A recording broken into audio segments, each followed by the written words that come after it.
مشائخ سرمایہ ملت حضرت قبلہ پیر سید ظفر اقبال عابد شاہ صاحب دامن برکاتہ العالیہ سجادہ نشین مرکز علم و عرفاں آستانہ عالیہ علی پور سیدہ شریف، انتہائی قابل احترام مشائخ اعظام، علماء کرام، برادران اسلام، حاضرین و سامعین،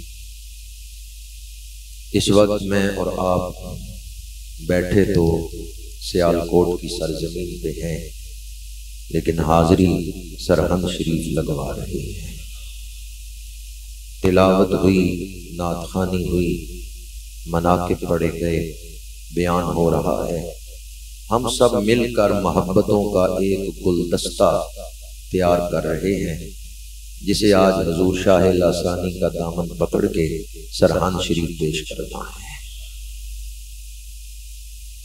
حدیث پاک ہے، جامع ترمذی میں ہے، قیامت کے دن اللہ کا ایک ولی گناہگاروں کی صف کے پاس سے گزرے گا تو ایک گناہگار عرض کرے گا اما تعرفنی، کہ آپ نے مجھے پہچانا ہے؟ وہ فرمائیں گے کون ہے تو؟ وہ گناہگار عرض کرے گا انا الذی سقیتک شربتن، میں وہ ہوں جس نے اس دنیا میں ایک دن آپ کو پانی کا پیالہ پیش کیا تھا۔ اللہ کا ولی فرمائے گا ہاں میں نے پہچان لیا ہے، تو نے میری خدمت کی تھی، پانی پلایا تھا، بول کیا چاہتا ہے؟ وہ گناہگار عرض کرے گا آپ تو جنت جا رہے ہیں اور میں گناہگاروں کی صف میں، جہنمیوں کی صف میں کھڑا ہوں، اشفع لی، میری شفاعت فرمائے۔ حدیث پاک ہے اللہ کا ولی دعا کرے گا پروردگار اس دنیا میں میری خدمت کر کے اس نے میرا دل خوش کیا تھا، آج اس کی بخشش فرما کے تو اس کا دل خوش کر دے۔ خدمت کا حوالہ اس دن بخشش حاصل کرنے کا ذریعہ بن جائے گا۔ قیامت کے دن کئی خوش نصیب حضور حجت الکاملین تاجدار تصوف و طریقت سیدنا امام ربانی مجدد الفسانی شیخ احمد سرہندی رحمت اللہ تعالی علیہ کا دامن پکڑ کے عرض کریں گے ہم نے وضو کروایا، کوئی عرض کرے گا ہم نے پانی کا پیالہ پیش کیا۔ اس وقت میں اور آپ بھی عرض کریں گے وضو نہیں کرا سکے، پانی کا پیالہ نہیں پیش کر سکے، پر علی پور سیدہ کے مشائخ کی سرپرستی میں جو محفل ہوتی تھی نا سیالکوٹ، اس میں ہم بھی حاضر ہوتے رہے۔ آپ کی روحانی خدمت والی محفل میں ہم بھی حاضر ہوتے رہے۔ ایک ہے جسمانی خدمت، ایک ہے روحانی خدمت۔ وضو کرانا، پانی کا پیالہ پیش کرنا یہ جسمانی خدمت ہے، اور اس کی محفل میں شامل ہونا یہ روحانی خدمت ہے۔ ایصال ثواب کی محفل میں شامل ہونا یہ روحانی خدمت ہے۔ جتنی دیر آپ اس محفل میں بیٹھے ہوئے ہیں حضور مجدد اعظم امام ربانی کی روحانی خدمت میں بیٹھے ہوئے۔ کل قیامت کے دن ہم بھی عرض کریں گے وضو تو نہیں کرا سکے، پر آپ کی روحانی خدمت والی محفل میں ہم بھی حاضر ہوتے رہے۔ اس بات پر علماء صوفیاء متفق ہیں کہ اولیاء کرام جسمانی خدمت سے اتنے خوش نہیں ہوتے جتنے روحانی خدمت سے خوش ہوتے ہیں۔ تو کل قیامت کے دن یہ محفل ہمارے لیے گناہوں کی بخشش کا سامان بن جائے گی۔ حدیث پاک ہے المرء مع من احب، آدمی دنیا میں جس سے محبت کرتا ہے حشر کے دن اسی کے ساتھ کھڑا ہوگا۔ اللہ جس پہ کرم کرنا چاہتا ہے اس کے دل میں اپنے ولیوں کی محبت پیدا فرما دیتا ہے۔ جیڑا اللہ دے ولیاں دا کردا ہے سنگ، اس کچ تے بھی آ جاندا ہیرے دا رنگ۔ جیڑا اللہ دے ولیاں دا کردا ہے سنگ، اس کچ تے بھی آ جاندا ہیرے دا۔ یہ نہیں دیکھا جائے گا کہ کون بیٹھے ہوئے ہیں، یہ دیکھا جائے گا کس کی محبت میں بیٹھے ہوئے ہیں۔ آج نسبت کا مل پڑے گا، آج نسبت کی برکت ظاہر ہو۔ اس محفل کو بہت ساری خصوصیات حاصل ہیں، بالخصوص آج جو ہستی اس محفل کی صدارت فرما رہے ہیں آج جناب وارث فیوزات شاہ لاسانی پاسبان آداب شریعت حضرت قبلہ پیر سید ظفر اقبال شاہ صاحب دامت برکاتہم القدسیہ علی پور سیدہ سے تشریف لائے تو اکیلے نہیں آئے، اپنے ساتھ اپنے مشائخ کی برکتیں لے کے آئے ہیں۔ اکیلے نہیں تشریف لائے، اپنے سینے میں وہ فیض لے کے آئے ہیں جو حضرت صدیق اکبر سے چلا اور شاہ لسانی کے سینے تک پہنچا۔ آپ آج اکیلے نہیں آئے، امانتیں جو مشائخ کے سینوں سے ان تک پہنچی ہیں وہ اپنے ساتھ لے کے آئے ہیں۔ اگر گلی میں کوئی پھول بانٹنے والا آ جائے تو ہمارا دل خوش ہو جائے گا، پر آج تو آستانہ علی پور سیدہ کے چشم و چراغ وہ ہیرے بانٹ رہے ہیں جو قبر و حشر میں کام آئیں گے۔ حضور قبلہ تشریف فرما ہے، آج تو براہ راست ان کی زیارت بھی کر رہے ہیں۔ مسجد میں بیٹھا ہوں اور حقیقت بیان کر رہا ہوں، میں تو کبھی کہیں سوشل میڈیا پہ آپ کی تصویر بھی دیکھ لوں تو مجھے خوشی ہوتی ہے۔ یہ بات میں کیوں کر رہا ہوں؟ اس لیے کہ حضور کی بھولی بھالی امت، یہ عقیدہ حق کے وارث، ان کے عقیدے کی حفاظت کرنے والے جو بزرگ تھے نا، ان میں سے کچھ بزرگ تو دنیا سے پردہ فرما گئے، کچھ ایسے جو اپنے موقف پہ قائم نہیں رہے، نئی نئی باتیں کرنے لگ گئے۔ لیکن یہ وہ ہستی ہیں جہاں بزرگ کھڑا کر گئے ہیں وہیں آج بھی کھڑے ہیں، جو آج بھی اپنے اسلاف کے عقیدے کا پیرا دے رہے ہیں۔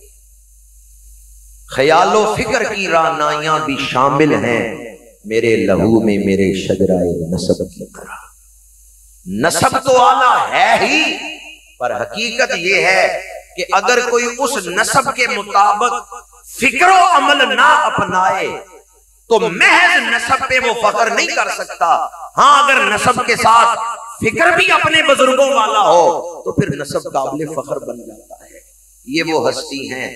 میں نے سنا کہ اس محفل کا آغاز حضور نقش لسانی قطب الاقطاب شیخ الشیوخ زبدۃ العارفین پیر سید علی حسین شاہ صاحب رحمت اللہ تعالی علیہ آپ فرماتے تھے، تو آج اسی سلسلے کو آپ کے فیوزات کے جو وارث ہیں انہوں نے جاری رکھا ہوا ہے، اپنے اسلاف کے عقائد کا پہرا دے رہے ہیں۔ ان بزرگوں کا، ایسی ہستیوں کا وجود اندھیروں کے اور فتنوں کے اس دور میں ہمارے لیے غنیمت ہے۔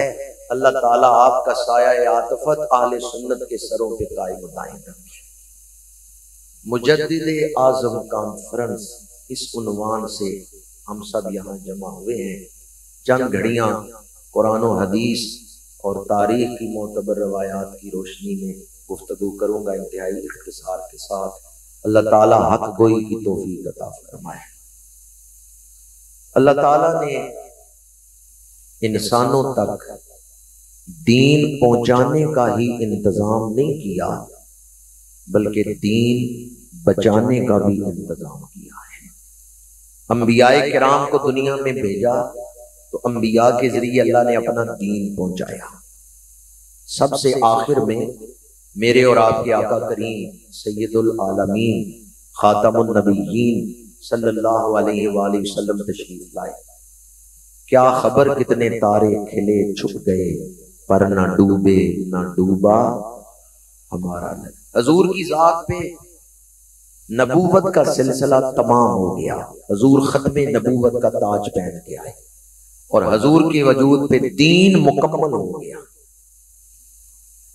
پیغام پہنچا دیا جائے لیکن پیغام معاشرے میں موجود نہ رہے، ختم ہو جائے تو پیغام پہنچانے کا کوئی فائدہ ہے؟ سوال آپ کو سمجھ آئے؟ کوئی فائدہ نہیں۔ پیغام پہنچانے کا فائدہ تو تب ہے کہ جب پیغام معاشرے میں موجود بھی رہے۔ انبیاء کرام کے ذریعے اللہ نے دین پہنچایا، حضور پر دین کو مکمل کر دیا، لیکن دین پہنچانا ہی ضروری نہیں تھا، دین کو معاشرے میں قائم رکھنا بھی ضروری تھا۔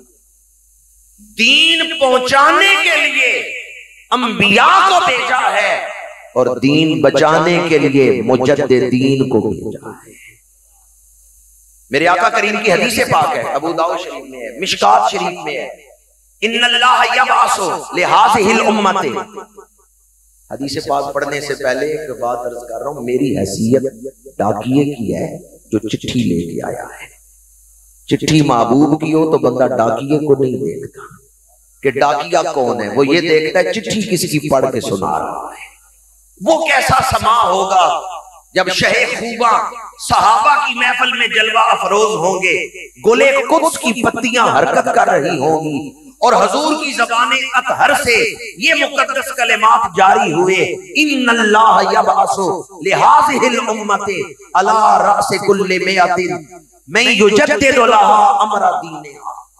فرمایا اس امت کے لیے اللہ ہر صدی میں مجدد بھیجے گا جو دین کا روشن چہرہ لوگوں کو دکھائے گا۔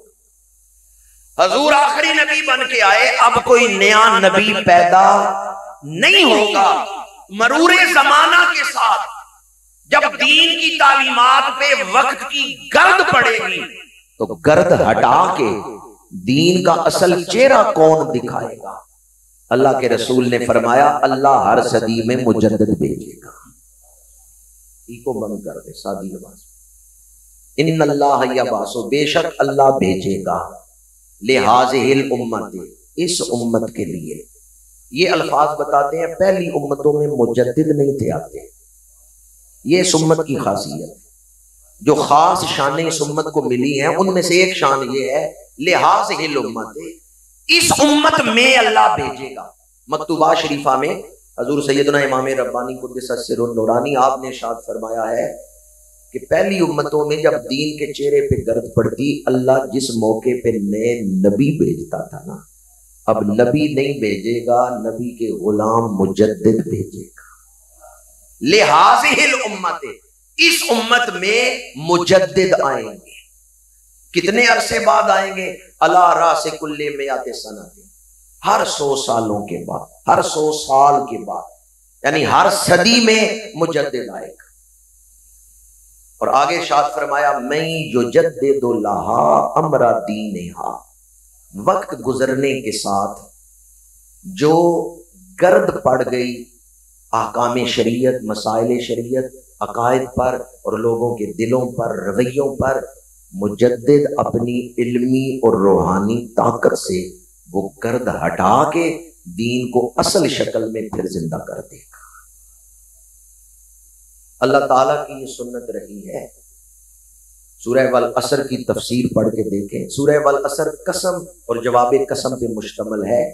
والعصر ان الانسان لفی خسر، قسم ہے زمانے کی، بے شک انسان بہت بڑے نقصان میں ہے۔ الا الذین آمنوا وعملوا الصالحات، مگر وہ لوگ نقصان سے بچ گئے جن میں 4 خوبیاں ہیں۔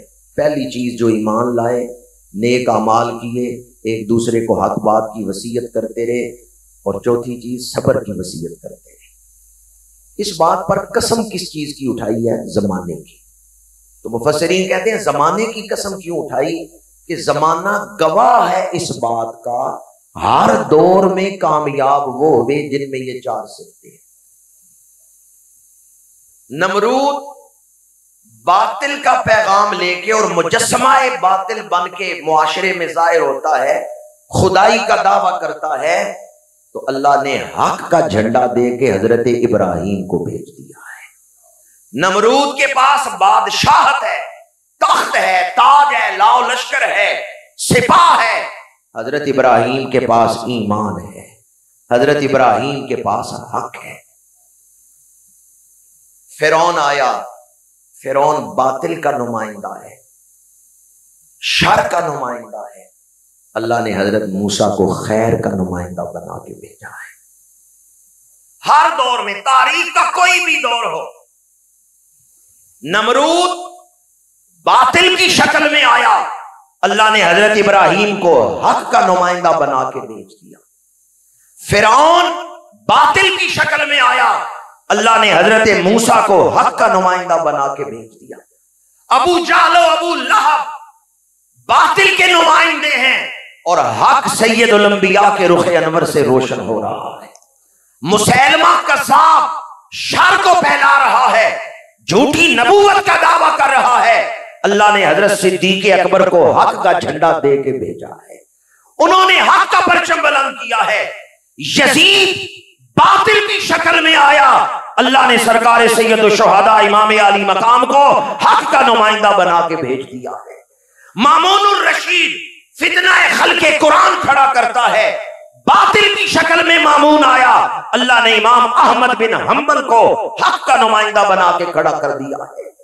اکبر بادشاہ جلال الدین اکبر یہ باطل کا نمائندہ بن کے دنیا میں شر پھیلانا چاہتا ہے، اللہ نے حق کا جھنڈا دے کے مجدد الفسانی کو بھیج دیا ہے۔ کسی ایک محلے کی حد تک فتنہ ہو، امام مسجد اس فتنے کو قابو کر سکتا ہے، ختم کر سکتا ہے۔ ایک شہر کی حد تک فتنہ ہو، خطیب شہر اس فتنے کو کنٹرول کر سکتا ہے، ختم کر سکتا ہے۔ لیکن اگر فتنہ بادشاہ کے گھر سے اٹھے تو پھر ختم کرنے کے لیے بھی تو کسی روحانیت کے بادشاہ کی ضرورت ہے۔ یہ جو دین اکبری کا فتنہ تھا، یہ کسی ایک محلے تک تھا، یہ کسی ایک شہر تک تھا۔ یہ فتنہ اٹھا کہاں سے ہے؟ بادشاہ کے گھر سے۔ اور کس بادشاہ کے گھر سے؟ جو اپنے دور میں بہت بڑے رقبے پر حکومت کر رہا تھا۔ اس دور میں برطانیہ اس سے ڈرتا ہے، اس دور کا یورپ اکبر سے ڈرتا ہے۔ اکبر اتنا بڑا بادشاہ تھا، ایران والے صفوی حکمران اس سے ڈرتے ہیں۔ اکبر بہت بڑا حکمران تھا، اپنے اختیارات کے حوالے سے بڑے علاقے اس نے فتح کیے۔ اب فتنہ کسی عام جگہ سے نہیں اٹھا، کسی کمزور جگہ سے فتنہ نہیں اٹھا کہ خطیب شہر قابو کر لے یا امام مسجد اس کو کنٹرول کر لے۔ فتنہ دنیا کے بادشاہ کی طرف سے اٹھا ہے، ختم کرنے کے لیے بھی روحانیت کے بادشاہ کی ضرورت ہے۔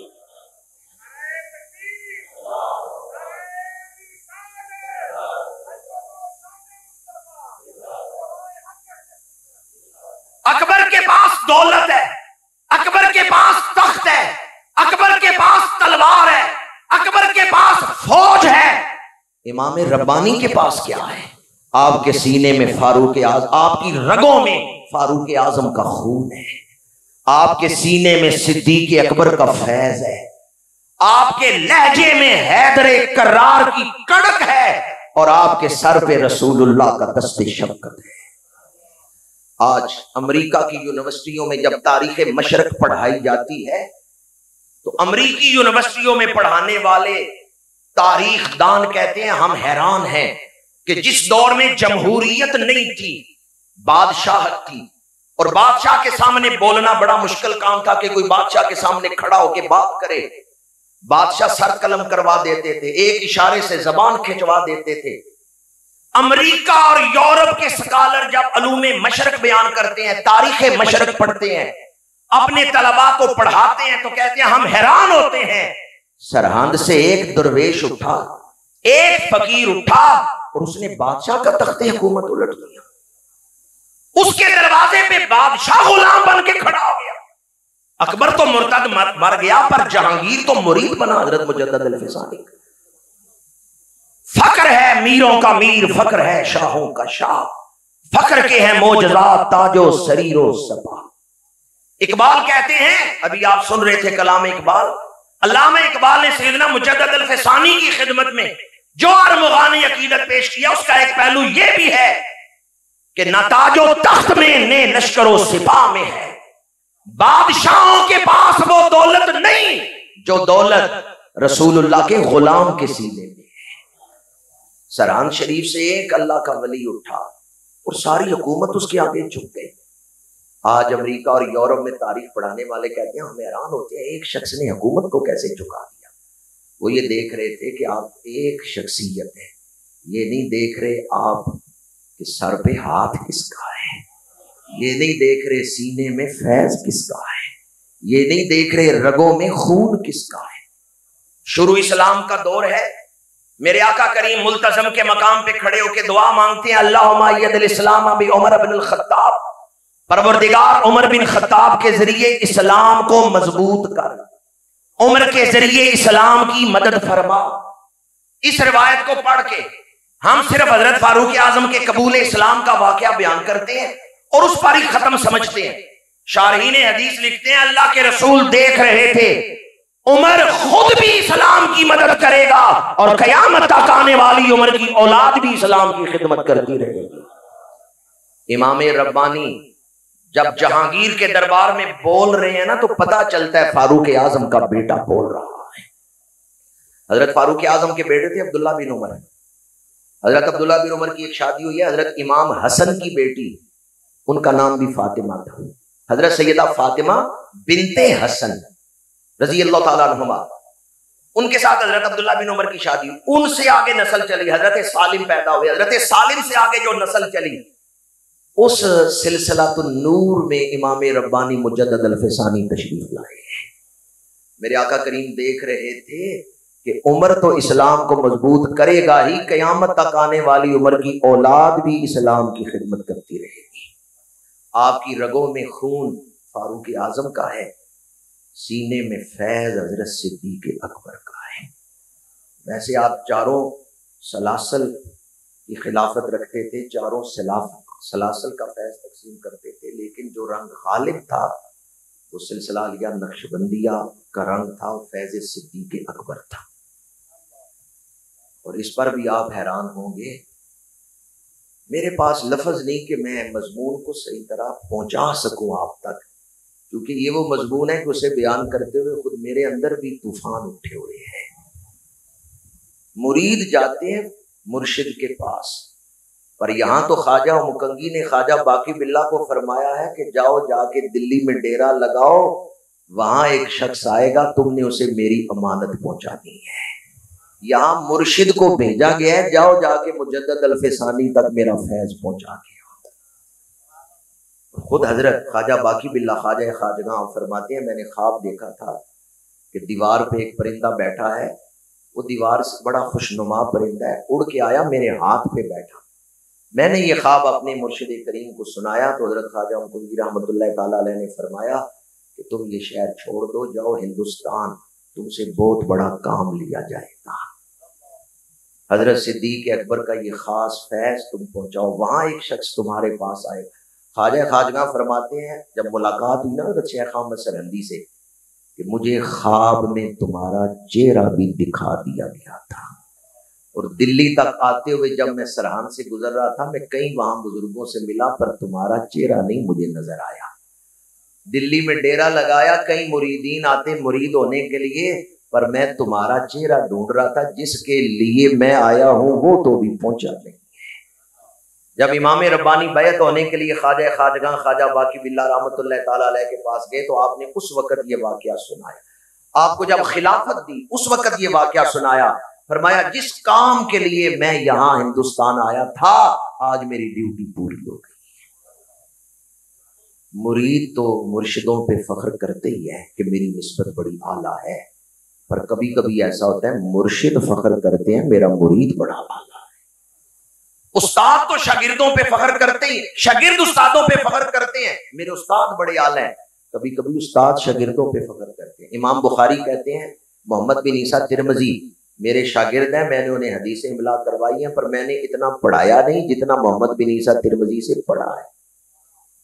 امام بخاری امام ترمذی کی تعریف کر رہے ہیں, حالانکہ ترمذی شاگرد ہے. تو بعض اوقات استاد شاگرد پہ فخر کر رہا ہے. اور میں تو امام ربانی کے حوالے سے اتنا ہی عرض کروں گا کہ جب آپ والدین کی گود میں تھے نا تو والدین شکر کرتے اللہ نے ایسا لال دیا ہے. آپ کے والد گرامی گود میں لے کے آپ کو گئے شاہ کمال کتھیلی رحمۃ اللہ تعالیٰ علیہ کی بارگاہ میں, تو شاہ کمال کتھیلی سلسلہ قادریہ کے اس وقت سجادہ نشین تھے. آپ کھڑے ہو گئے, حضرت امام ربانی کے والد گرامی عرض کرتے ہیں حضور کہ آپ کیوں اس مسکین کے لیے کھڑے ہوئے؟ فرمایا شیخ عبد الاحد تمہارے لیے نہیں کھڑا ہوا, تم گود میں جس روحانیت کے سورج کو لے کے آ رہے ہو نا میں اس کے لیے کھڑا ہوا. ہم اندھے کیا جانے امام ربانی کون ہے, ہم نابینے کیا جانے امام ربانی کون, یہ کسی آنکھ والے سے پوچھیں. آپ کی والدہ فرماتی ہیں کہ آپ کی ولادت سے پہلے مجھے رسول اللہ صلی اللہ علیہ وسلم کی زیارت ہوئی. آپ اولیاء کی جماعت کے ساتھ تشریف لائے اور آپ نے مبارک دی کہ تمہاری گود میں اللہ کا ایک ولی آ رہا ہے جو میرے دین کو زندہ کرے گا اور اس کا فیض قیامت تک جاری رہے گا۔ یہ آپ کی والدہ فرماتی ہیں کہ بیٹے کی ولادت سے پہلے مجھے رسول اللہ خواب میں ملے ہیں اور آپ نے مبارک دی۔ ایمان سے بتائیں، ماں اور باپ کو مبارکیں مل رہی ہوں تو ماں اور باپ اس اولاد پہ فخر نہیں کریں گے؟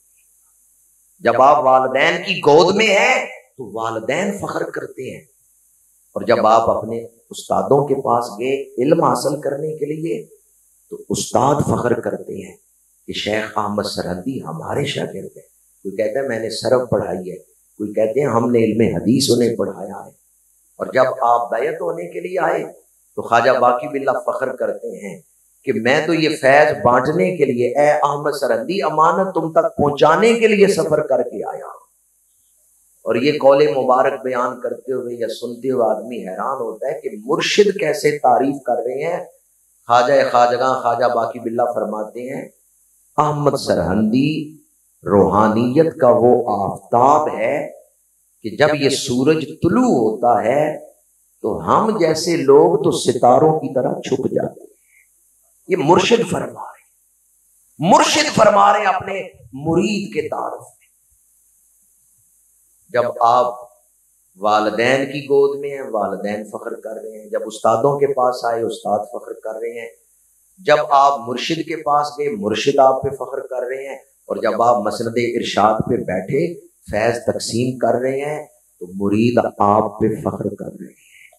صرف وہی نہیں فخر کر رہے جنہوں نے آپ کے ہاتھ میں ہاتھ دیا، صدیوں بعد آج ہم بھی فخر کر رہے ہیں کہ ہمیں آپ کی نسبت حاصل ہے۔ امام ربانی کیسا وجود ہے کہ جس حوالے سے نسبت ہو رہی ہے ہر کوئی آپ کی نسبت پہ فخر کر رہا۔ کچھ آستانے ایسے ہیں ان کی تاریخ پڑھ کے دیکھیں، عوام ان آستانوں پہ گئے ہیں، وقت کے بادشاہ نہیں گئے۔ پر سرہند شریف وہ آستان ہے جہاں عوام بھی بیعت ہوئے ہیں، بادشاہ بھی بیعت ہوئے ہیں۔ وقت کا حکمران جہانگیر آپ کی بیعت ہے، اور جہانگیر پہ آخری وقت آیا تو کسی نے پوچھا بادشاہوں کی زندگی رنگینیوں میں تعیش کے ساتھ گزرتی ہے، جہانگیر کوئی عمل ہے جس پر آخرت میں بخشش کی امید ہو؟ تو جہانگیر نے کہا اور تو کوئی عمل نہیں، پر ایک عمل ہے، میں نے بیعت شیخ احمد سرحدی کی ہے، میں مرید مجدد الفیضانی کا ہوں، مجھے آپ کی نسبت پہ فخر ہے۔ آپ کا آستانہ وہ ہے جہاں عوام بھی گئے بادشاہ بھی گئے۔ تاریخ پڑھ کے دیکھیں، کچھ آستانے ایسے ہیں جہاں عوام گئے ہیں بیعت ہوئے ہیں، علماء نہیں بیعت ہوئے۔ کچھ آستانے ایسے ہیں علماء بیعت ہوئے، عوام نہیں وہاں گئے، وہاں زیادہ علماء گئے، عوام نہیں وہاں گئے۔ لیکن سرہند شریف کا آستانہ اور امام ربانی کی تاریخ پڑھ کے دیکھیں، یہ وہ آستانہ ہے یہاں مفسرین بھی مرید ہیں، محدثین بھی مرید ہیں، فقہا بھی مرید ہیں۔ کوئی سمجھنے والا سمجھے میں کیا کہہ رہا۔ میں یہ نہیں کہہ رہا امام ربانی غوث ہیں، غوث تو ان کے دروازے پہ کھڑے ہیں۔ میں یہ نہیں کہہ رہا امام ربانی کہ صرف فقیر ہیں، آپ تو سلطان الفقراء ہیں۔ میں یہ نہیں کہہ رہا امام ربانی صرف صوفیاء میں سے ہیں، آپ تو حجت الصوفیاء ہیں۔ آپ صرف پیر نہیں، آپ پیرانے پیر ہیں۔ حضرت آدم بدوری سے پوچھے، وہ کہتے ہیں مجھے فخر ہے میں مرید ہوں امام ربانی مجدد الفیضانی کا۔ خواجہ بدر الدین سرہندی سے پوچھیں، وہ کہتے ہیں مجھے فخر ہے میں مرید ہوں امام ربانی کا۔ اور یہ کوئی عام لوگ نہیں ہیں جن کے نام میں لے رہا ہوں۔ امام ربانی کی خدمت میں مفسرین بھی آئے، محدثین بھی آئے، فقہا بھی آئے، عوام بھی گئے۔ شعر تو حضور داتا صاحب کی شان میں ہے، لیکن وہ جو اکابرین امت ہیں ان کی یہ صفات ہیں، ناقصاں را پیر کامل، کاملاں را رہنما۔ اکابرین امت ان کی شخصیت ایسی ہوتی ہے، ناقصوں کو بھی راہ دکھا رہے ہیں اور کاملوں کو بھی راہ دکھا رہے ہیں۔ امام ربانی جو ہیں اکابرین امت میں سے ہیں۔ مسجد میں بیٹھا ہوں اور جذبات میں نہیں بات کر رہا، پورے ہوش و حواس سے کہہ رہا ہوں امام ربانی مجدد الفیضانی تو اللہ کی نشانیوں میں سے ایک نشانی۔ امام ربانی تو اللہ کی نشانیوں میں سے ایک نشانی ہے. آپ کے جو فیض کا وفور ہے، جس انداز میں آپ کا فیض ظاہر ہوتا ہے. میں دنیا کے 22-23 ملکوں میں گیا ہوں. آپ یہ نہ سمجھیں کہ امام ربانی کو ماننے والے پاکستان میں ہیں یا ہندوستان میں ہیں. ترکی والے ہم سے زیادہ امام ربانی کو مانتے، ترکی والے ہم سے زیادہ. دوبارہ عرض کر رہا ہوں، مسجد میں بیٹھا ہوں، مجھے پتا ہے کہ اس محفل کا تقدس کیا ہے. اللہ کی قسم اٹھا کے کہہ رہا ہوں، جرمنی میں ترکیوں کا جو مرکز تھا اسٹوٹگارٹ میں، انہوں نے میری دعوت کی. ترکی کے علماء، ان سے بات ہو رہی تھی. میں نے کہا آپ کی نسبت کیا ہے؟ انہوں نے کہا مجددی ہے. اٹھ کے وہاں ترکی کی جو مسجد تھی اسٹوٹگارٹ جرمنی میں، مکتوبات شریف کا ایک نسخہ اس نے نکالا، اس عالم دین نے مجھے تحفہ دیا. عربی میں تشریح تھی مکتوبات شریفہ کی، اور کی تھی کسی ترکی کے عالم نے. پہلے صفحے پہ لکھا ہوا تھا مجدد الفسانی کون ہے؟ ہوا روح اجسادنا و نور ایماننا. ہمارے جسموں میں جو روح ہے اس کا نام احمد سرحدی ہے. ہمارے ایمانوں کو جو بچانے والا نور ہے اس کا نام شیخ احمد سرحدی ہے. یہ اس ترکی عالم نے مکتوبات شریفہ کی شرح کے پہلے صفحے پہ لکھا ہوا. امام ربانی کو ماننے والے اور آپ سے فیض لینے والے صرف پاکستان ہندوستان میں نہیں، بہت زیادہ تعداد افغانستان میں، ترکی میں ہے. دنیا کے مختلف علاقوں میں آپ کے مریدین پھیلے ہوئے ہیں. اور اس وقت تو شرق سے غرب تک، امریکہ ہو، برطانیہ ہو، یورپ ہو، ہر جگہ آپ کے فیض یافتگان موجود. اور یہ بات میں پہلے عرض کر چکا ہوں کہ جب مشرق کی تاریخ غیر مسلم پڑھاتے ہیں نا، تو وہ بھی حضرت امام ربانی کی عظمت کو سلام پیش کرتے ہیں. حضرت سیدنا امام ربانی کی شخصیت کا جو عروج اور کمال ہے، جو آپ کے احسانات ہیں امت مسلمہ پر، انہیں عرض کرنے سے پہلے، اور زیادہ طویل بھی نہیں کروں گا، اس پہلو کی طرف توجہ دلانا چاہتا ہوں کہ آپ نے جو دین کو بچایا، کار تجدید سر انجام دیا، ہم اس کو تو بہت زیادہ بیان کرتے ہیں، لیکن آپ کی شخصیت میں جو کمال ہے اس کی طرف ہماری توجہ نہیں جاتی. میں نے جو حدیث پڑھی خطبہ میں بھی اور بعد میں آپ کو سنائی بھی، امرا دینہا، مجدد کی نشانی یہ ہے وہ دین کو زندہ کرتا ہے. کس کو زندہ کرتا ہے؟ تو جو دین کو سمجھتا ہوگا وہی دین کو زندہ کرے گا. اس لیے امام ربانی خود بہت بڑے مفسر قرآن ہیں، خود بہت بڑے محدث ہیں، اور خود بہت بڑے فقیہ ہیں. اس حوالے سے آپ کی شخصیت کو پڑھنا چاہیے، تحقیق کرنی چاہیے کہ مفسرین میں آپ کا مقام کیا ہے. خواجہ محمد ہاشم کشمی رحمت اللہ تعالی علیہ آپ کا فرمان ہے، کتاب کا نام ہے زبدۃ المقامات. اس میں خواجہ محمد ہاشم رحمت اللہ تعالی علیہ کا فرمان ہے، اگر قرآن میں چھپے ہوئے راز سمجھنا چاہو تو مکتوبات شریفہ کو پڑھو. اس سے پتہ چلتا ہے خواجہ محمد ہاشم کی نظر دیکھ رہی تھی امام ربانی کتنے بڑے مفسر ہیں. اور ایک خط کا میں حوالہ دے رہا ہوں، دفتر سوم مکتوب نمبر 101. اس میں آپ نے، شیخ عبداللہ آپ کے کوئی عزیز ہیں، انہوں نے خط لکھا ہے آپ کو. اس کا جواب آپ دیتے ہیں کہ تم نے ایک کتاب بھیجی ہے تفسیر الرحمان، میں نے یہ پڑھی ہے، اس کو تم نہ پڑھو، یہ مصنف فلسفیوں سے لگاؤ رکھتا ہے. پھر آپ نے آیات لکھی، ان کی تفسیر کی. اب میں چونکہ وقت نہیں کہ ساری تشریح آپ کو سناؤں، آپ فرماتے ہیں اس آیت کا یہ مطلب ہے، اس آیت کا یہ پیغام ہے. دفتر سوم خط نمبر 101 پڑھیں تو پتہ چلتا ہے کہ علم تفسیر میں امام ربانی کا مقام کتنا اونچا ہے. اور آپ کے بعد جو مفسرین آئے نا، وہ اپنی تفسیروں میں آپ کے حوالے دیتے ہیں، کہاں سرہنگ اور کہاں بغداد شریف. تفسیر روح المعانی حضرت شیخ محمود آلوسی رحمت اللہ تعالی علیہ، ان کے مزار پر مجھے حاضری کا شرف حاصل ہوا ہے. شیخ معروف کرخی رحمت اللہ علیہ کے مزار کے قدموں میں آپ کا قبرستان بہت گھنا ہے، قبر سے قبر ملی ہوئی ہے. تو حضرت شیخ محمود آلوسی انہوں نے دعا مانگی تھی، یا اللہ میں نے تفسیر لکھی ہے، اگر میرا تفسیر لکھنا تیری بارگاہ میں قبول ہے تو جب میں فوت ہو جاؤں میری قبر شیخ معروف کرخی کے روزے کے قدموں میں بنے. مریدوں نے عرض کیا حضور 30 پارے تفسیر لکھ کے آپ نے مانگا کیا ہے؟ وہاں تو جگہ ہی نہیں قبر کی. آپ کہتے ہیں وہاں میری قبر بن جائے، وہاں تو جگہ ہی نہیں.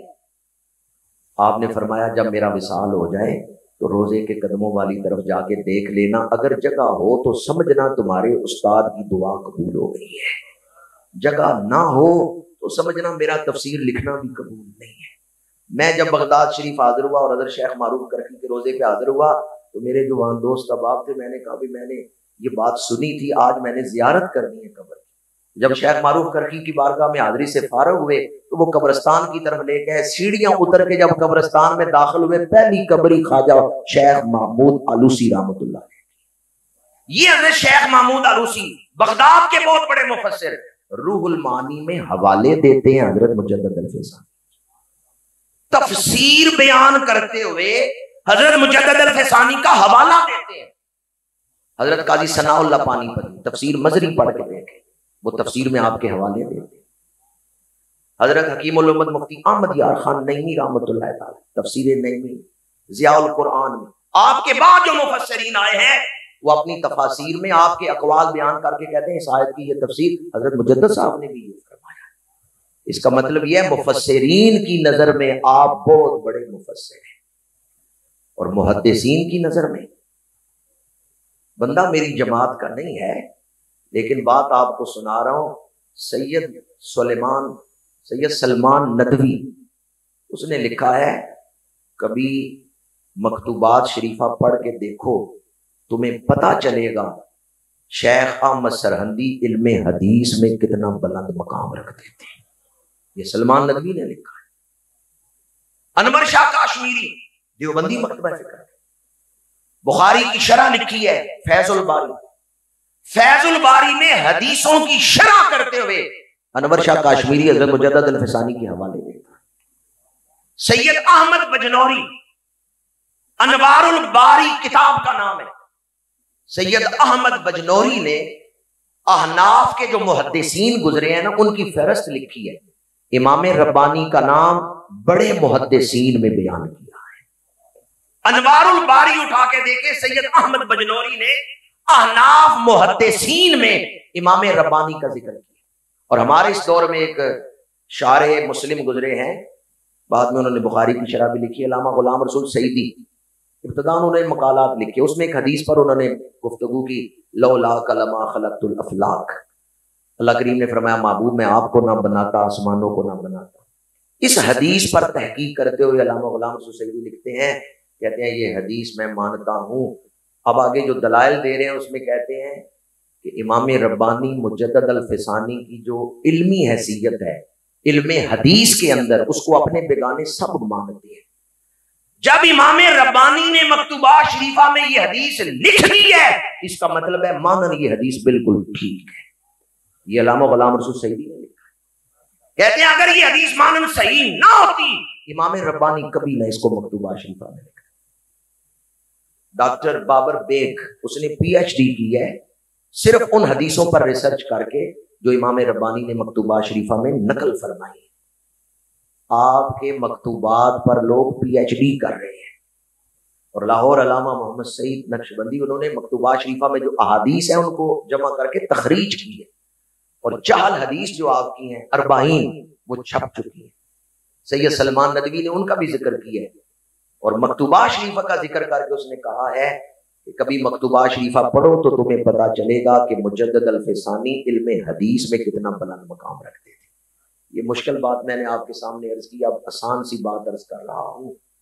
آپ مفسرین میں بھی بلند مقام رکھتے ہیں، محدثین میں بھی اعلیٰ مقام رکھتے ہیں، اور دین زندہ کرنے کے لیے علم فقہ کا ہونا بڑا ضروری ہے۔ امام ربانی اپنے دور کے اتنے بڑے فقیہ ہیں کہ آپ مسائل خود مستخرج فرماتے ہیں، استخراج فرماتے ہیں۔ میں اس کی ایک مثال آپ کے سامنے دے رہا ہوں۔ اگرچہ آپ فقہ حنفیہ کے مقلد ہیں، تقلید کرتے ہیں امام اعظم ابو حنیفہ کی، اور آپ جو بھی مسائل بیان کرتے تھے وہ فقہ حنفی کی روشنی۔ آپ کے مکتوبات پڑھیں تو فتاوی غیاسیہ، فتاوی تاتار خانیہ، ہدایہ شریف، ان کتابوں کے حوالے ملتے ہیں تو پتہ چلتا ہے کہ آپ کی نگاہ کہاں تک تھی، کن فتاوی تک آپ کی اپروچ تھی۔ ایک مسئلہ میں آپ کے سامنے بیان کر رہا ہوں، جو ریشمی جائے نماز ہے، پشمینہ کی جائے نماز، اس پر نماز پڑھنا امام مالک کے نزدیک مکروہ ہے، لیکن احناف کے نزدیک جائز ہے۔ حضرت امام ربانی اس اختلاف سے نکلنے کے لیے، اب دیکھیں آپ کا علمی مقام فقہ میں، کہ آپ سجدے والی جگہ پہ سوتی کپڑا لگا لیتے ہیں.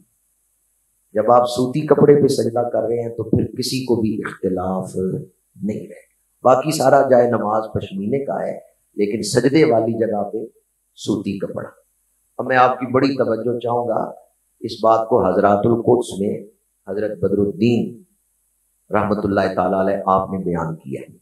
کہتے ہیں کچھ دنوں بعد میں نے دیکھا کہ میرے مرشد کریم کی جائے نماز پہ جو سوتی کپڑا لگایا گیا ہے وہ میلا ہو گیا ہے، جو کہ مصلی پڑا رہتا ہے زمین پہ. تو میں نے عرض کیا حضور اجازت دیں تو میں یہ سجدے والا کپڑا اتار کے لے جاؤں، دھو کے لے آؤں، پھر لگا دوں گا. آپ نے اجازت دے دی. حضرت خواجہ بدر الدین نے سجدے والی جگہ سے وہ کپڑا اتارا، طے کیا، جیب میں نہیں رکھا، ہاتھ میں بھی نہیں رکھا، دستار میں رکھا. گھر لے کے گئے تو ہاتھ میں پکڑ کے بھی نہیں، جیب میں بھی نہیں، بلکہ دستار میں دیا. گھر گئے تو دستار سے کپڑا نکالنا بھول گئے، سرہانے دستار رکھی، سو گئے. اس ایک رات میں 12 دفعہ رسول اللہ نے اپنی زیارت عطا فرمائی. زیارت نبوی کوئی چھوٹی نعمت ہے. یا اللہ جو محبت سے سبحان اللہ کے امام ربانی کی ولایت کا صدقہ اسے حضور کا دیدار عطا فرما. جے تو مل پویں تا میں لکھ دیاں، جے تو نہ ملے تا میں ککھ دیاں، پر دل وچ اڈیکاں رکھ دیاں، کدی لے نمانی دی سار. میرے آقا کریم نے فرمایا بدر الدین سرہندی جانتے ہو تمہیں بار بار میں کیوں زیارت کروا رہا ہوں؟ تو نے میرے عاشق صادق احمد سرہندی کے مصلی کا ادب کیا ہے. تو نے میرے عاشق صادق احمد سرہندی کے مصلی کا ادب کیا ہے، اس پر میرا دل خوش ہوا ہے. جو امام ربانی سے محبت کرتا ہے، آپ کا ادب کرتا ہے، اللہ کے رسول خوش ہو کے اپنا دیدار عطا فرما رہے ہیں. حضور کی بارگاہ میں پھر وہ کتنے مقبول ہیں جن کا ادب کرنے کی وجہ سے حضور اپنا دیدار عطا فرما رہے ہیں. امام ربانی قدس سرہ العزیز اللہ کی نشانیوں میں سے ایک نشانی. میں نے یہ ساری جو تشریح آپ کے سامنے کی ہے اس جملے پر کی کہ فتنہ بادشاہ کے گھر سے اٹھا تھا تو بچانے کے لیے بھی روحانیت کے، تو میں نے بادشاہ کی تشریح کی، یہ روحانیت کے تاجدار تھے، عام ہستی نہیں ہے. علم میں یگانہ روزگار، تقوی میں مینارہ ہدایت. صرف پیر نہیں ہے، پیرانے پیر ہیں. آپ سے تو روحانیت کے چشمے پھوٹتے ہیں، آپ تو روحانیت کا سمندر ہے. اب جہاں سے فتنہ اٹھا ہے وہاں اختیارات بڑے تھے. مفتی صدر الدین بیٹھا ہے اکبر کے ساتھ دربار میں، بادشاہ نے اس کی داڑھی کو پکڑا اور کہا یہ کیا بال رکھے ہوئے ہیں. حجام کو بلایا اور مفتی صدر الدین کی داڑھی مڈوا دی. اکبر بادشاہ شعار اسلامی کی توہین کر رہا تھا. کتا نجس ہے، کتا پلید ہے، لیکن اکبر بادشاہ نے کہا کتا پاک ہے، کتا بابرکت ہے. اور اس نے کہا میں اپنے دن کا آغاز، معاذ اللہ، وہ کہتا ہے میں اپنے دن کا آغاز کتے کی زیارت سے کرتا ہوں. نجس جانور کے لیے اس نے زیارت کا لفظ بولا. میاں بیوی کا وجود ملے غسل فرض ہوتا ہے. اکبر بادشاہ نے کہا یہ غسل جنابت کوئی چیز نہیں، میاں بیوی کا وجود ملے نہانے کی ضرورت نہیں. گائے کا گوشت حلال ہے. اکبر نے کہا میرے ملک میں گائے کا گوشت حرام ہے. تفصیل کا وقت نہیں. اکبر کا ایک مفتی تھا، علماء سو میں سے تھا، درباری تھا، مخدوم الملک. اس نے فتویٰ دیا کہ آج کل حج کرنا گناہ ہے، لہذا کوئی ہندوستان سے حج کرنے نہ جائے. حج منسوخ ہو گیا، حج منسوخ ہو گیا. بنی الاسلام علی خمس، اسلام کی بنیاد جن 5 ارکان پہ رکھی گئی ان میں ایک حج ہے. تو مخدوم الملک نے دلائل کیا دیے اس فتوے میں؟ اس نے کہا جو خشکی کا راستہ ہے اس میں قزاق ہیں، اس میں ڈاکو ہیں، اس میں لٹیرے ہیں، بندہ محفوظ نہیں رہتا. جو دریائی راستہ ہے اس میں عیسائیوں کی مہر لگوانی پڑتی ہے، وہاں تصویر ہے حضرت عیسیٰ کی اور بی بی مریم کی، تو تم عیسائیوں کی مہر لگوا کے جاؤ گے، لہذا تم تثلیث کو مانو گے، کافر ہو جاؤ گے. یہ اس طرح کے دلائل دے کے اس نے کہا حج منسوخ ہو گیا. اب آپ ذرا اندازہ کریں جو دین اکبری اکبر بادشاہ نے شروع کیا ہے، اگر یہ اسی طرح چلتا رہتا تو اسلام موجود رہتا۔ جماعت اسلامی کے بانی مودودی صاحب، مودودی نے لکھا ہے کہ مجدد الفسانی نہ آتے تو ہندوستان سے اسلام مٹ جاتا۔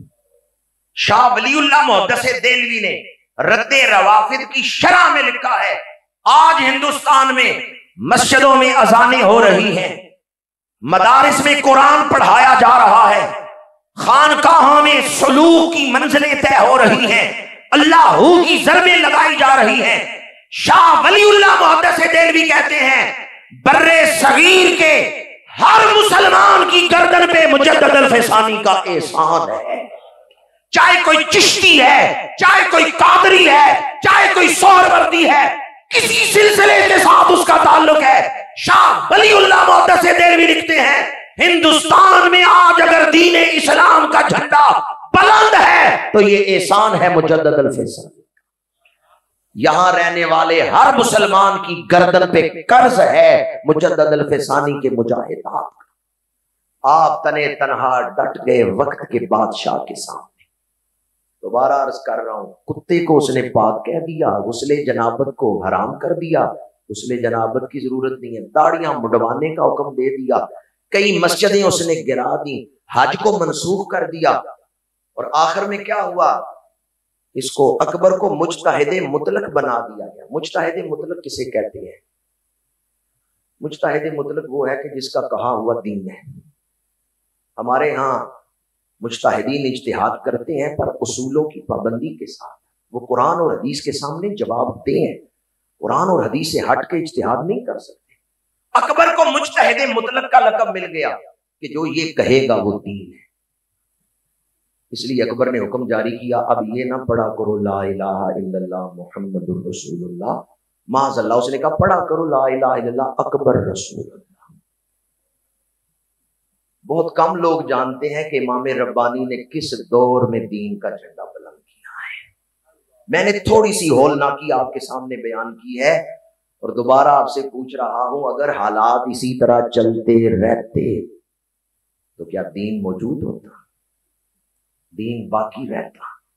اکبر بادشاہ کے پاس چونکہ طاقت تھی، اس نے اپنی طاقت کے ساتھ احکامات نافذ کیے، ہندو عورتوں سے شادیاں کی اور محل میں انہیں مندر بنا کے دیے جہاں وہ پوجا کرتی تھی، محل کے اندر پوجا کرتی تھی۔ اکبر مرتدی مر گیا۔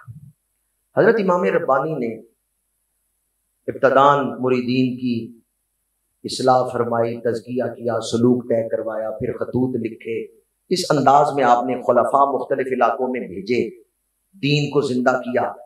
براہ راست ابھی بادشاہ سے ٹکر نہیں دی، پہلے وہ لوگ تیار کیے جو دین کو سمجھنے والے تھے اور جن کے سینے میں روحانی فیوزات تھے۔ اکبر بادشاہ مرتدی مر گیا، آپ نے اسے دعوت حق دی ہے لیکن اس نے قبول نہیں کی۔ جہانگیر نے آپ کو دربار میں بلایا ہے، آپ کے کچھ مکتوبات اس کے سامنے پیش کیے گئے، امام ربانی تشریف لے گئے۔ جہانگیر کا ایک بیٹا فرخ جو ہے وہ امام ربانی کا عقیدت مند تھا، آپ دربار میں تشریف لے گئے۔ جہانگیر کو سجدہ کیا جاتا تھا، آپ نے سجدہ نہیں کیا۔ جہانگیر آگ بگولا ہو گیا، آپ نے سجدہ نہیں کیا۔ امام ربانی نے فرمایا شریعت میں سجدہ صرف خدائے واحد کے لیے ہے۔ درباری علماء نے کہا کہ آپ عبادت والا سجدہ نہ کریں، سجدہ تعظیمی۔ امام ربانی نے فرمایا اسلام میں سجدہ تعظیمی بھی صرف خدا کے لیے ہے، کسی اور کے لیے نہیں ہے۔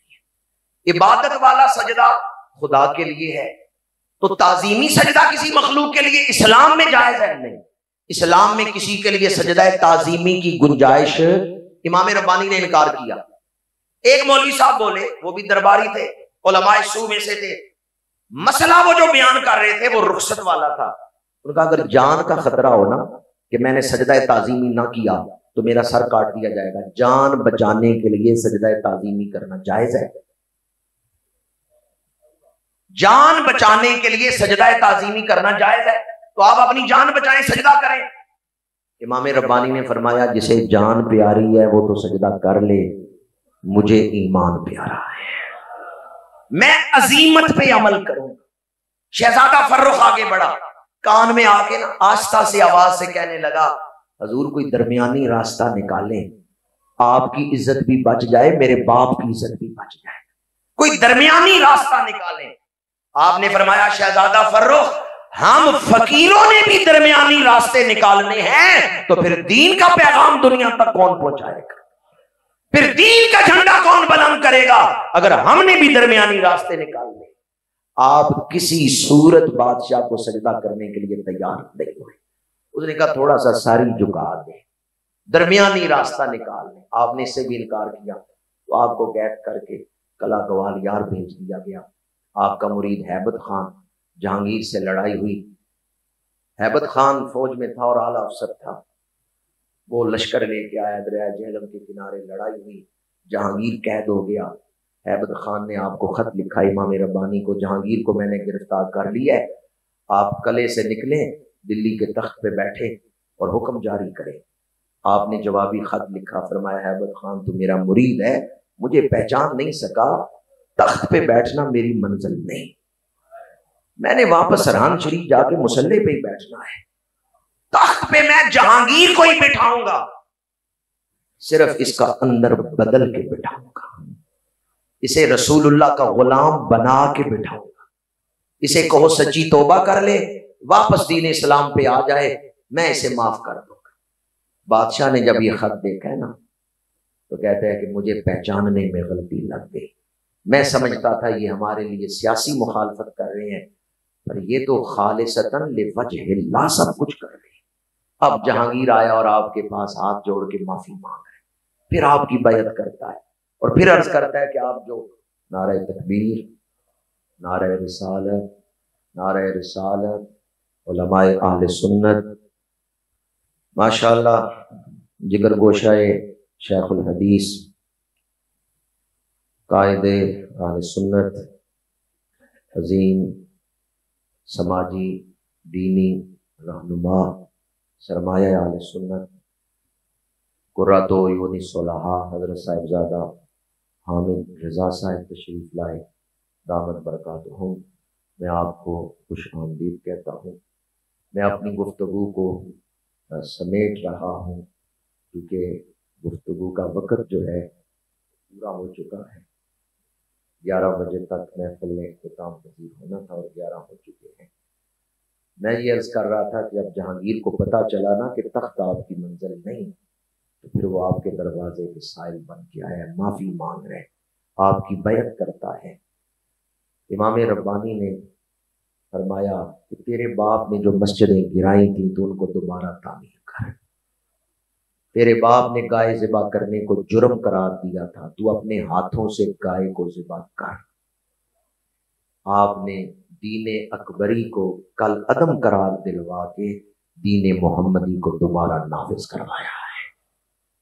اس لیے اقبال کہتے ہیں وہ ہند میں سرمایہ ملت کا نگہباں، وہ ہند میں سرمایہ ملت کا نگہباں۔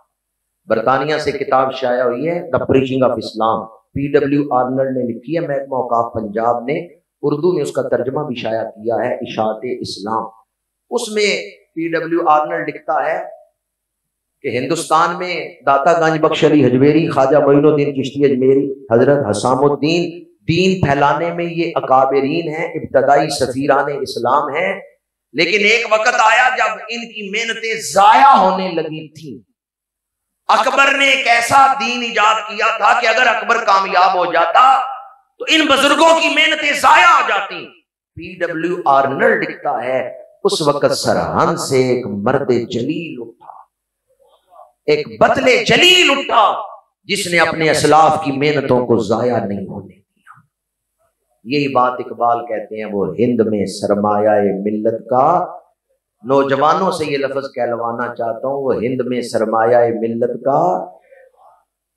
آپ بھی کسی وراثت کے وارث ہیں، کیا آپ کو بھی احساس ہے کہ آج بھی مشرب مجدد الفسانی کی ضرورت ہے، آج بھی مجددی ولولے کی ضرورت ہے؟ جس دور میں آپ زندگی گزار رہے ہیں وقت ایک بار پھر سیدنا مجدد الفسانی کی روح پاک کو صدا دے رہا ہے، آج پھر مجددی ولولے کی ضرورت ہے۔ گردن نہ جھکی جس کی جہانگیر کے آگے، ہے جس کے نفس گرم سے گرمی آرار۔ اللہ تعالی ہمیں سیدنا امام ربانی کی تعلیمات پہ عمل کی توفیق عطا فرمائے۔ آپ کو محفل تو ہمیں محفل نہیں نصیب ہوئی امام ربانی کی، لیکن اگر آپ اس محفل کی کچھ حلاوت لینا چاہیں نا تو کل مکتوبات شریف خریدیں، رات سونے سے پہلے کوئی ایک مکتوب مبارک پڑھ کے سوئیں، آپ کو محسوس ہوگا کہ بیٹھے تو سیالکوٹ کی سرزمین پہ ہیں، پر یوں لگ رہا ہے جیسے امام ربانی کی محفل میں بیٹھے ہوئے ہیں۔ مکتوبات شریفہ کو اپنے گھر میں رکھیں۔ میرے ایک استاد جن سے میں نے ابتداً صرف و نحو بھی پڑھا، پھر بعد میں بیضاوی شریف بھی ان سے اسباق پڑھے، وہ فرماتے ہیں جب وہ طالب علم تھے تو اس دور میں انہوں نے، جب وہ طالب علم تھے، کہتے ہیں میں نے امام ربانی کے مکتوبات پڑھنا شروع کیے، مجھے دور طالب علمی میں تہجد کی نماز نصیب ہو گئی۔ مکتوبات شریفہ کا روحانی فیض کہ مجھے تہجد کی نماز نصیب ہو گئی۔ ابھی میرے عزیز علامہ اقبال کا کلام پڑھ رہے تھے تو مجھے یہ بات یاد آ رہی تھی، اقبال نے ایک شعر لکھا ہے نا، کافر کی یہ پہچان کے آفاق میں گم ہے، مومن کی یہ شان کے گم اس میں ہے آفاق۔ یہ شعر اقبال نے حضرت مجدد الفسانی رحمۃ اللہ علیہ کے روزے کے پاس بیٹھ کے لکھا ہے۔ مکتوبات سید نذیر نیازی میں ہے کہ علامہ اقبال نے انہیں خط لکھا تھا کہ میں سرہند شریف حاضر ہوا تو میں نے خلیفہ محمد صادق صاحب سے کہا مجھے رات تخلیہ کروا دیں روزے پہ۔ انہوں نے کہا اقبال تیرے لیے تخلیہ ہوگا، کوئی نہیں آئے گا، اکیلا تو ہوگا، میں دروازہ بند کر دوں گا۔ اقبال کہتے ہیں میں نے تنہائی میں رات گزاری ہے، رات کا ایک پہلو ایسا ہے، آدھی رات گزر گئی ہے، مجھے یوں محسوس ہوا میں روزے کی طرف دیکھتا ہوں، مجھے قبر نہیں نظر آتی، امام ربانی کا تخت نظر آ رہا ہے، اور امام ربانی خوش ہو کے میری طرف دیکھتے ہیں اور فرماتے ہیں اقبال تو امت مسلمہ کے لیے جب روتا ہے نا تو حضور تیرے اوپر بڑے خوش ہوتے ہیں، اور جب تو حضور کی نعت لکھتے ہوئے روتا ہے تیری نعتیں حضور کی بارگاہ میں بڑی مقبول ہیں۔ اقبال کہتے ہیں جب امام ربانی نے مجھے سنایا نا کہ تو امت کے لیے روتا ہے تو حضور تیرے اوپر خوش ہوتے ہیں، اس وقت میرے دل میں اتنی وسعت پیدا ہوئی کہ مجھے یہ دنیا دل کے ایک گوشے میں نظر آئی۔ وہاں اقبال نے یہ لکھا کافر کی یہ پہچان کے آفاق میں گم ہے اور مومن کی یہ شان کے گم اس میں ہے آفاق۔ میں نے روحانی علمی باتیں آپ کے سامنے بیان کی، ایک دنیاوی فائدے کی بات بیان کر رہا ہوں، یہ بھی اقبال کے حوالے سے۔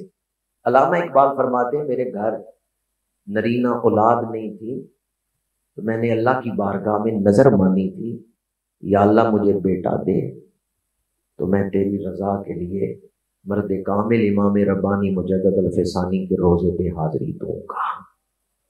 پھر یہ جسٹس جاوید اقبال صاحب پیدا ہو، خود جسٹس جاوید صاحب نے بھی کتاب لکھی ہے زندہ رود، اس میں بھی جسٹس صاحب نے خود ذکر کیا ہے کہ میری عمر 7 سال تھی جب علامہ اقبال مجھے لے کے سرہند شریف گئے اور فرما رہے تھے میں نے نظر مانی تھی کہ یا اللہ مجھے بیٹا دے تو میں تیری رضا کے لیے اس بیٹے کو لے کے خود حاضری دوں گا مجدد الفسانی کے مزار۔ اگر اس محفل میں کوئی بیٹھا ہوا ہو جس کے گھر اولاد نہیں، وہ اپنے گھر میں امام ربانی کا ختم دلانے کی نظر مان لے، حاضری کی نظر مانے تو بہت ہی اعلیٰ ہے اگر حالات اجازت دیں، ورنہ کم از کم اپنے گھر امام ربانی کا ختم شریف دلانے کی نظر مان لے۔ میں نے پہلے بھی ایک دفعہ عرض کی ہے، دوبارہ عرض کر رہا ہوں، مجھے پتہ ہے مسجد میں بیٹھا ہوں اور اس محفل پاک کا تقدس کیا ہے۔ میں نے چند ایک جگہ یہ وظیفہ بیان کیا تو مجھے بعد میں کئی دوستوں نے کہا کہ بڑا فیض ہے امام ربانی کا، ہم نے اللہ کی بارگاہ میں یہ واسطہ پیش کیا، اتنا سال ہو گئے تھے شادی کی اولاد نہیں تھی، اللہ نے کرم فرما دیا۔ علامہ اقبال جو حاضری دینے گئے تھے وہ اس نظر کے بعد ہی گئے تھے، اور پھر وہاں آپ کو جو چیزیں ملی ہیں نصیب ہوئی ہیں انہیں آپ ساری عمر بیان کرتے رہے، اور امام ربانی کا جو نظریہ عبادت الشہود تھا اس کے بہت بڑے علمبردار علامہ اقبال تھے۔ میں ان الفاظ پہ گفتگو سمیٹتا ہوں، ہم پاکستان میں بیٹھے ہوئے ہیں، اس کا جو 2 قومی نظریہ ہے اقبال نے نہیں بیان کیا، قائد اعظم نے نہیں اس کی بنیاد رکھی، اس 2 قومی نظریے کی بنیاد امام ربانی نے۔ قائد اعظم یا علامہ اقبال نے اس کو دوبارہ قوم کے سامنے بیان کیا ہے، ورنہ ابتداً اس کا جو ذکر ہے وہ امام ربانی کے مکتوبات میں ملتا ہے۔ اللہ تعالی ہمیں اپنے اسلاف کی محنتوں کی قدر کرنے اور اسلاف نے جو امانتیں ہمیں دی ہیں ان کی حفاظت کرنے والا بنائے۔